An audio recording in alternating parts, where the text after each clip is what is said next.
ये हमारा ये हमारा इलेक्ट्रिक फील्ड एंड चार्जेस का लेक्चर नंबर 2 है। इसमें हम दो टॉपिक का कवर करेंगे और वो दो टॉपिक ही इस चैप्टर के मोस्ट इम्पोर्टेंट टॉपिक है। फर्स्ट टॉपिक है कुलम्स लॉ इन इलेक्ट्रोस्टैटिक और हमारा सेकंड टॉपिक है इलेक्ट्रिक फील्ड।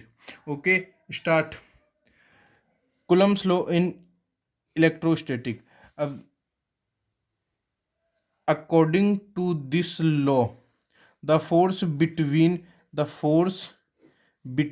2 point चार्जेस, इस लॉ की एक खास बात है, ये सिर्फ पॉइंट चार्जेस के लिए एप्लीकेबल है। Q1 and Q2 are point placed at a distance R is. अब वो जो फोर्स होगा उसका मैग्नीट्यूड या फॉर्मूला ये होगा, ठीक है। ये ये फॉर्मूला सिर्फ पॉइंट चार्जेस के लिए एप्लीकेबल है, ये इसकी खास बात है, ठीक है। अब ये हमको पता है, ये चार्ज 1, ये चार्ज 2, ये डिस्टेंस, ये एफ ई फोर्स। तो फिर ये सी डैश क्या है? तो यहाँ पे सी डैश है Coulomb's constant depend upon medium. Coulomb's constant Coulomb's constant depend upon medium. ये है हर मीडियम का अलग अलग होता है, लाइक वाटर का अलग, किसी और सब्सटेंस का अलग। तो ये सब मीडियम का अलग अलग होता है और ये होता है इसका formula 1/4 pi epsilon M. Okay, अब ये इसमें एप्साइलन क्या है? एप्साइलन होता है प्रीमिटिविटी ऑफ ए मीडियम। अब हम इसकी डेफिनेशन पढ़ते हैं। प्रीमिटिविटी का क्या मतलब होता है? It is characteristic of medium. ये किसी मीडियम की कैरेक्टरिस्टिक होती है जो which affect the force between two charges. ये किसी मीडियम की जो फोर्स होता है दो चार्जेस के बीच में, उनको अफेक्ट करता है। ओके, प्रिमिटिविटी ऑफ मीडियम, ये किसी मीडियम की कैरेक्टरिस्टिक प्रॉपर्टी होती है जो जो कि अगर उस मीडियम में कोई कोई पॉइंट चार्ज है, मतलब कोई दो पॉइंट चार्ज हैं, तो उनके बीच में जो फोर्स होता है उसको ये अफेक्ट करती है। ये जो फोर्स होता है उसको अफेक्ट करती है, ठीक है। मैं एक बार इन चेंज कर लेता हूँ। और और सपोज अगर दो पॉइंट चार्ज किसी मीडियम पड़े हैं, तो फिर उस मीडियम में एफ है, मतलब force in in that medium में, उस फोर्स का फॉर्मूला होगा 1/4 pi epsilon M. Epsilon M Q1/Q R. और फ्री स्पेस के लिए हम Q1 को लेते हैं एप्साइलन नोट, और इसको बोलते हैं प्रीमिटिविटी ऑफ फ्री स्पेस। और ये एक नेचुरल कांस्टेंट होता है, इसकी वैल्यू होती है 1.85 into 10⁻⁻12 coulomb square newton inverse metre double inverse. और ये उसका और और हमें इससे सी की वैल्यू निकालनी हो तो ये आ जाएगी सी की वैल्यू। अब हम इसकी एक बार ये देखते हैं इसकी यूनिट कैसे आती है। फोर्स की यूनिट होती है न्यूटन। तो फिर ये सब क्या है? कांस्टेंट। तो फिर इनकी कोई यूनिट नहीं होती। तो मैं इसको यहाँ पे एप्सिलॉन नोट के, हमको इसकी यूनिट निकालनी है, और इसकी यूनिट कुलम तो क्या हो जाएगी? कुलम स्क्वायर, और यहाँ पे मीटर स्क्वायर, ठीक है। और ये उस तरफ जाएगा न्यूटन मीटर स्क्वायर 1/एप्सिलॉन नोट कुलम स्क्वायर। अब आप इसे सॉल्व करोगे तो ये एप्सिलॉन नोट यूनिट आ जाएगी coulomb square newton metre square. Permittive relative permittivity of a medium, देखो ये क्या होता है? ये होती है रिलेटिव परमिटिविटी, ये भी किसी मीडियम की होती है। इसका मतलब ये रिलेटिव होती है, मतलब रिलेटिव मतलब हम इसे कंपैरिजन के लिए करते हैं यूज़। ठीक है। अब ये अब ये परमिटिविटी इन अ मीडियम और ये परमिटिविटी इन फ्री स्पेस, इन फ्री स्पेस। तो फिर इन दोनों का जो रेशियो है हम उसे बोलते हैं रिलेटिव परमिटिविटी। और अगर हम फोर्स की टर्म्स में देखें तो F O upon F M. F O मतलब force in free space, force in free space. और एफ एम का मतलब force in medium, force in medium. Okay. और ई आर फ्री स्पेस की रिलेटिव परमिटिविटी होती है 1। ये आपको याद करना रहेगा। ठीक है। अब ई आर को हम लोग कभी कभी कैसे भी डिनोट कर देते हैं, और हम इसको डाई इलेक्ट्रिक कांस्टेंट भी बोल देते हैं। पानी का डाई इलेक्ट्रिक कांस्टेंट वाटर का होता है 82 सबसे ज़्यादा। ठीक है। अब इसकी एसआई यूनिट होती है वही सेम परमिटिविटी के इक्वल। और इसकी डायमेंशन ये थोड़ा इम्पोर्टेंट है, ये होती है इसकी डायमेंशन, आपको ये याद करना रहेगा। ठीक है। अब next topic vector form of Coulomb's law. ये मैं इसका सबसे इम्पोर्टेंट टॉपिक है, बहुत इम्पोर्टेंट है। सपोज सपोज ये कोई चार्ज Q1, ये कोई चार्ज Q2, और ये इनके बीच में डिस्टेंस, और ये उस डिस्टेंस का पोजीशन वेक्टर। ठीक है। इस पे ये लगेगा फोर्स F21 का मतलब है force on two due to one. F21 का मतलब है force on two due to one. और F12 का मतलब है force on one due to two. ठीक है। अब अब direction of force is along the line joining the force. हमेशा फोर्स की डायरेक्शन वो होती है जो कि दो पॉइंट चार्जेस को ज्वाइन करे। सपोज ये चार्ज Q1, ये चार्ज Q2, और इनको लाइन ये ज्वाइन करेगी तो फोर्स की डायरेक्शन ये होगी। अगर ये दोनों सेम है और ये दोनों अपोजिट है तो ये होगी। ठीक है। अब F21 की क्या वैल्यू होगी? 1/4 pi epsilon not Q1 Q2 upon R21 का होल स्क्वायर। F12 क्या वैल्यू होगी? 1/4 pi epsilon not into Q1 Q2 upon 1/R1 का होल स्क्वायर। नाउ अब इन दोनों का मैग्नीट्यूड इक्वल है, पर आप जानते हो, आपने वेक्टर्स थोड़ा बहुत पढ़ा होगा, वेक्टर्स की इन दोनों की इन दोनों की जो डायरेक्शन है वो ऑपोजिट है, इसलिए ये इसका नेगेटिव हो जाएगा। तो फिर वो दोनों वेक्टर अपोजिट थे, जिससे क्या होगा, इन दोनों फोर्स की डायरेक्शन भी होगी अपोजिट, पर इनका मैग्नीट्यूड है वो होगा सेम। ठीक है। इनकी डायरेक्शन है अपोजिट, पर मैग्नीट्यूड वो है सेम है। ओके। और देखो अब एक पॉइंट, सपोज ये कोई चार्ज है Q1 और ये कोई चार्ज है Q2। अब मैं इनके पास एक और चार्ज लेके आता हूँ Q3। तो फिर इस चार्ज को लाने से इन दोनों के बीच में जो फोर्स ऑफ अट्रैक्शन था या रिपल्शन था, मीन जो भी फोर्स था उस पर कुछ भी इफेक्ट नहीं पड़ेगा, उन दोनों को कुछ भी इफेक्ट नहीं पड़ेगा। और यही लाइन मैंने इस नोट में लिखी है। The force between two charges is not changed by the presence of third charge. Okay. ठीक है।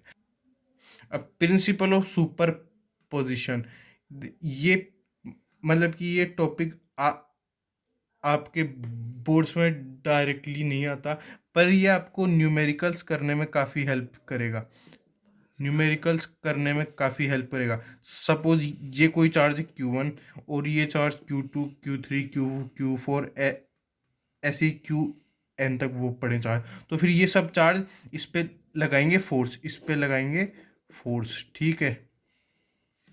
इस पे लगाएंगे फोर्स, इस पे लगाएंगे फोर्स। तो फिर total force on charge one जो होगा F1 is equal to F12 F13 F14 plus Fn1। इसका क्या मतलब होता है? Force on one due to two, force on one due to three, force on one due to four, force on one due to N charge. ये होता है super position principal.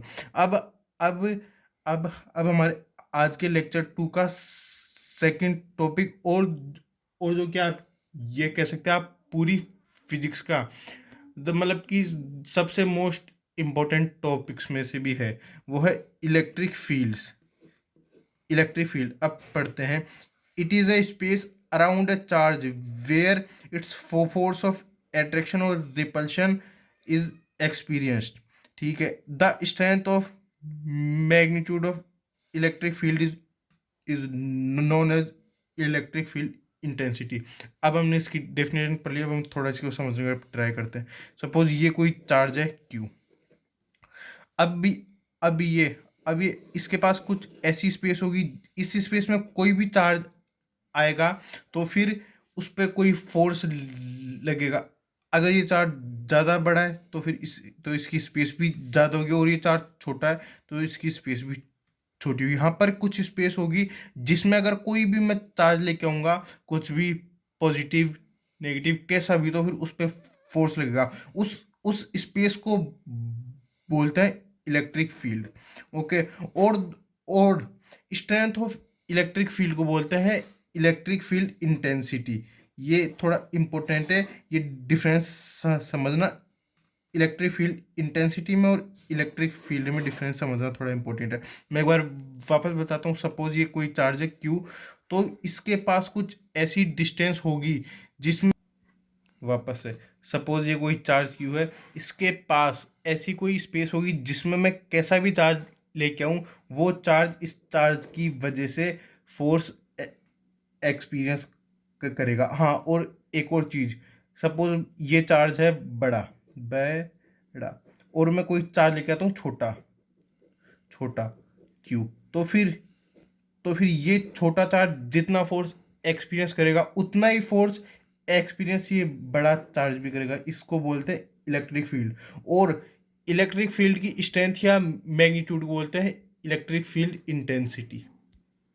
ठीक है, अब हम कोई चार्ज लेते हैं, ये Q हमारा पॉजिटिव चार्ज है, तो फिर इसके पास में कोई स्पेस होगी जिसमें हम Q छोटा चार्ज लेके आएंगे तो वो फोर्स एक्सपीरियंस करेगा। अब इस केस में जो फोर्स एक्सपीरियंस करेगा छोटा चार्ज वो होगा रेडियली आउटवर्ड, क्योंकि ये पॉजिटिव चार्ज है और ये भी हम पॉजिटिव चार्ज लेके आए, तो ये करेंगे एक दूसरे को रिपेल, तो ये करेगा रेडियली आउटवर्ड। इससे अपोजिट हम केस लेते हैं, इसको हम लेते हैं नेगेटिव चार्ज और इसको ले कहते हैं पॉजिटिव चार्ज। अब इस चार्ज की कोई अपनी स्पेस होगी जिसमें आते ही ये चार्ज एक फोर्स एक्सपीरियंस करेगा उसको, और वो फोर्स होगा रेडियली इनवर्ड इस केस में, क्योंकि ये होगा यहाँ पे होगा अट्रैक्शन, क्योंकि ये नेगेटिव ये पॉजिटिव, इसलिए attract.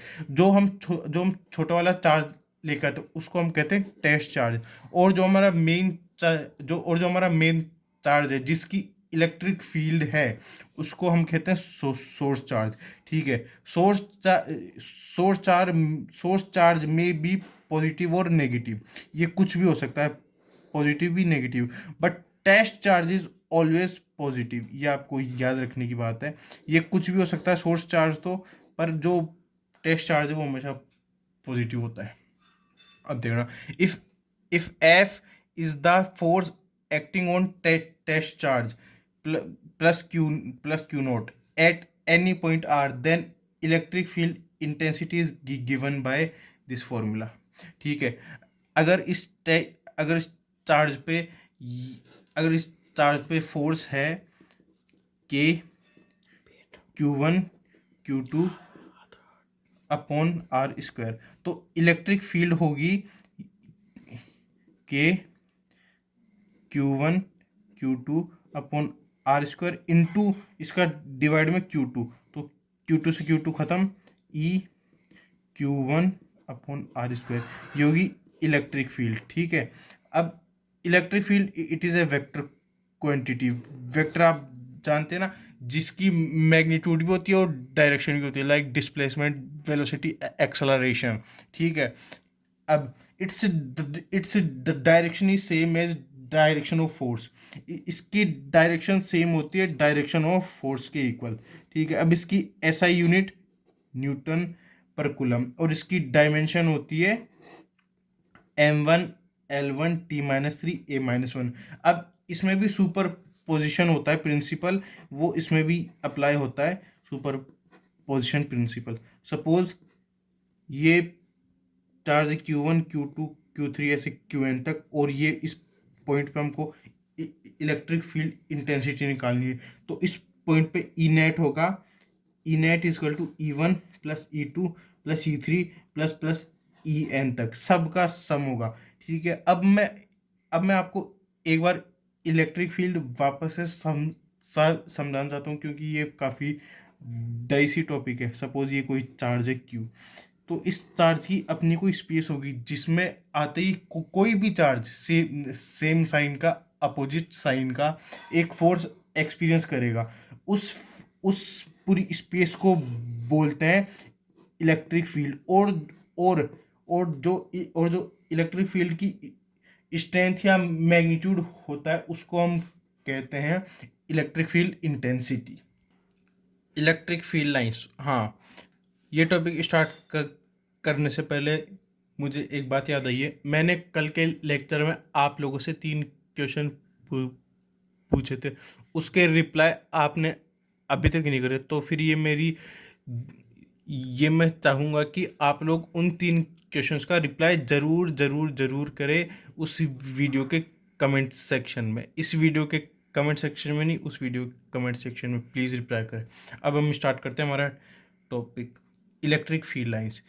These are imaginary lines represent electric field. ये लाइंस इमेजिनरी होती है, पहले ये बात समझना ज़रूरी है।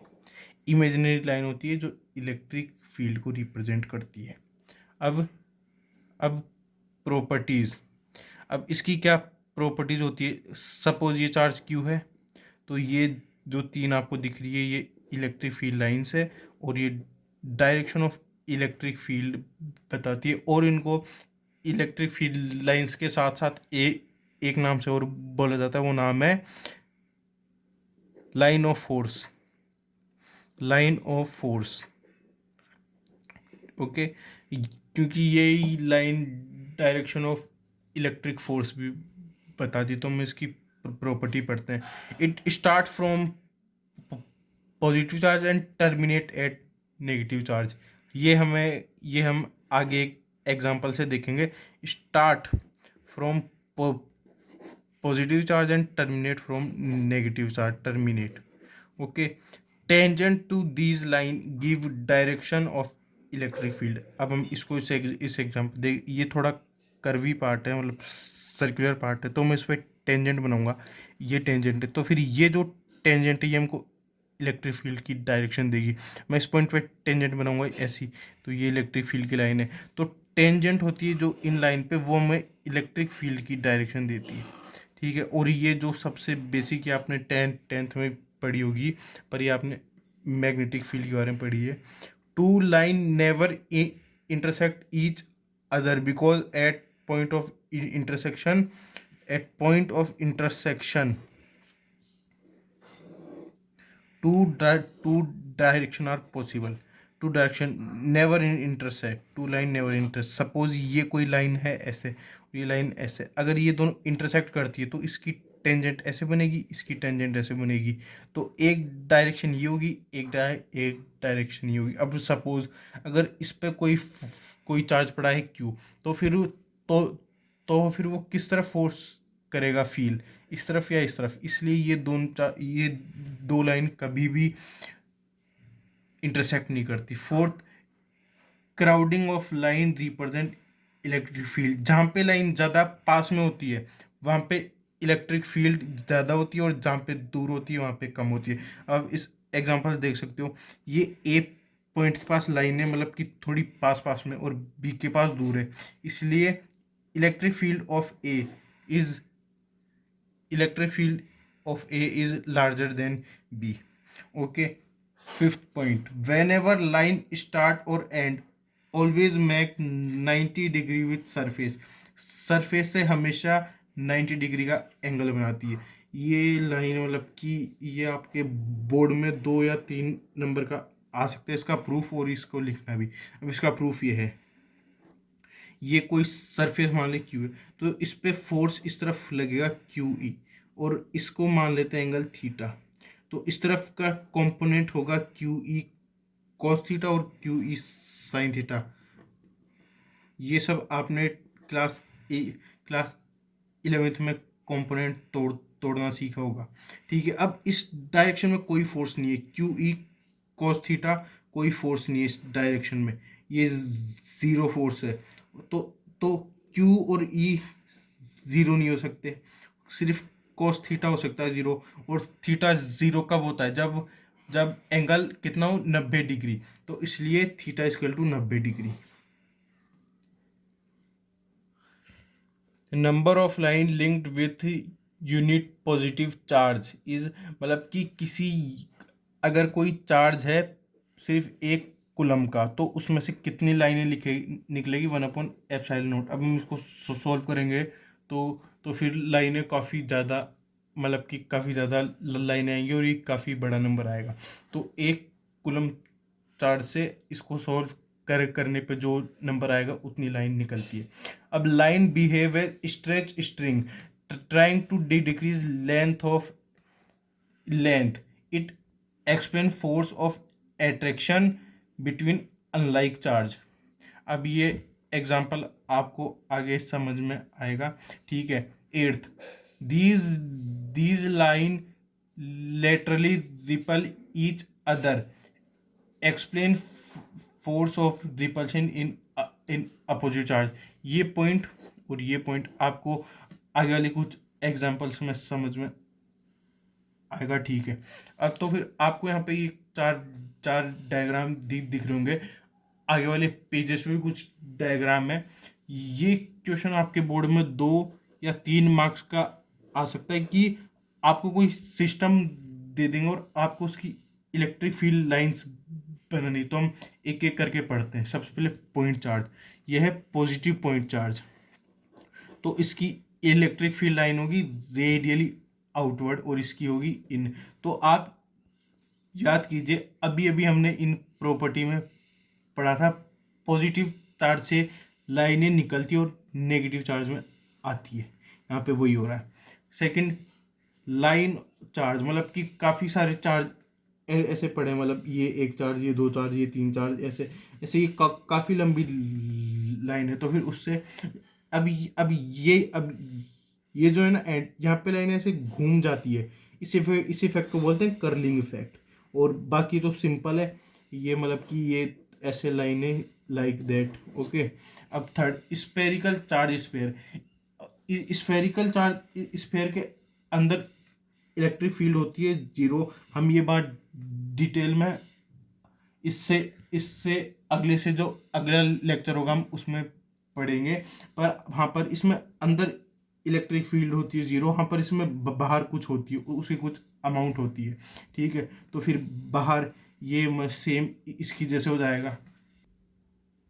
अब ये एक और सिस्टम यूनिफॉर्मली चार शीट, ये शीट 1 है, शीट 1, ये शीट 2 है। ठीक है, ये शीट 1 है पॉजिटिव चार्ज, ये शीट 2 है नेगेटिव चार्ज।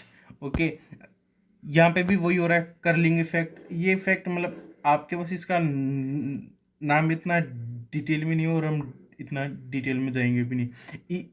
इसमें वही चीज़ हो रही है फॉलो, लाइन पॉजिटिव चार्ज से निकल रही है और नेगेटिव जा रही है, पॉजिटिव से निकल रही है नेगेटिव पे जा रही है, ये सिंपल। अब अब अब ऑपोजिट चार्ज, आपको याद है मैंने इलेक्ट्रिक फील्ड लाइंस की प्रॉपर्टी नंबर 7 को ऐसे बोला था कि वो आपको आगे समझाऊंगा। अब देखो, ये इलेक्ट्रिक फील्ड लाइन है, अगर दो ऑपोजिट चार्ज होते हैं तो तो तो फिर ये तो फिर ये लाइन अपनी लेंथ करना चाहती है डिक्रीज, अपनी लेंथ करना चाहती है डिक्रीज। अब ये लेंथ डिक्रीज करेगी, ये लेंथ डिक्रीज करेगी, ये भी लेंथ डिक्रीज करेगी, तो फिर मतलब बेसिकली क्या हो रहा है, ये चार्ज इस तरफ मूव कर रहा है और ये चार्ज इस तरफ मूव कर रहा है, इसलिए ये अट्रैक्ट करते हैं। ठीक है, ये थी हमारी प्रॉपर्टी नंबर 7। अब प्रॉपर्टी नंबर 8, उसमें क्या था, लाइनें रिपेल मतलब लाइनें एक दूसरे से दूर अगर चार्ज सेम होते हैं तो लाइनें एक दूसरे से दूर जाती है। अब ये भी नेगेटिव चार्ज, ये भी नेगेटिव चार्ज, अब और ये वाली लाइन एक दूसरे जाएगी दूर, ये लाइन एक दूसरे दूर जाएगी, तो फिर मतलब सब लाइन एक दूसरे दूर जाएगी। उससे क्या होगा, ये चार्ज इस तरफ मूव कर जाएगा, ये चार्ज इससे मूव कर जाएगा, उससे हो जाएगा रिपल्शन।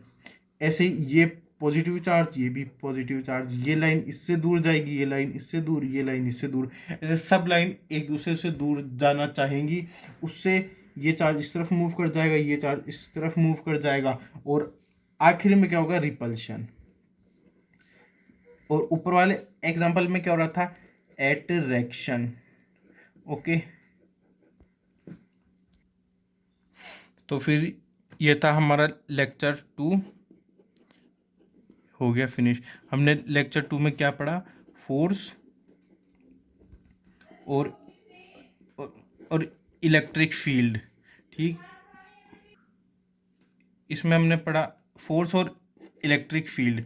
ठीक है, हमने लेक्चर 1 में पढ़ा था बेसिक चार्ज, मतलब चार्ज के, मतलब वो लेक्चर सिर्फ था चार्ज के बारे में। अब हमारा इस चैप्टर का अगला लेक्चर आएगा,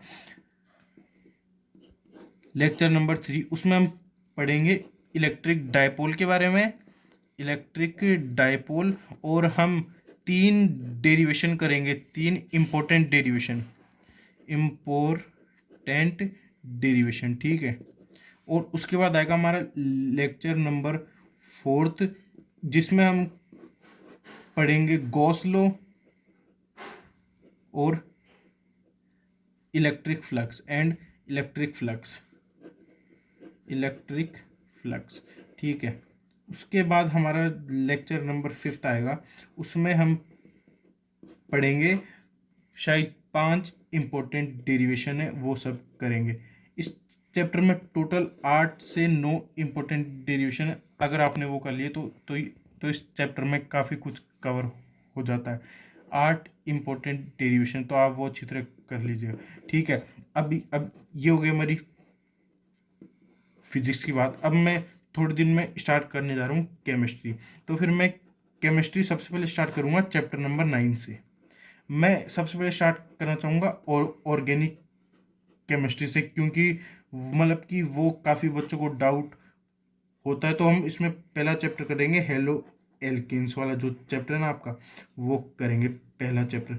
ठीक है, उसके बाद फिर हम, और उसके बाद थोड़ा मतलब जब हम इसमें 2 चैप्टर कर चुके होंगे, जब हम इसमें 1 चैप्टर कर चुके हैं, उसके बाद मैं उठाऊंगा मैथ्स। हम मैथ्स में स्टार्ट करेंगे इंटीग्रेशन से डायरेक्ट, क्योंकि इंटीग्रेशन में काफ़ी बच्चों को डाउट रहता है। तो हम सबसे पहले इंटीग्रेशन, उसका डिफ्रेंशिएशन, मतलब हम सबसे पहले मैथ्स में करेंगे पूरी कैलकुलस। ऐसे करके आपका होगा पूरा कोर्स कंप्लीट।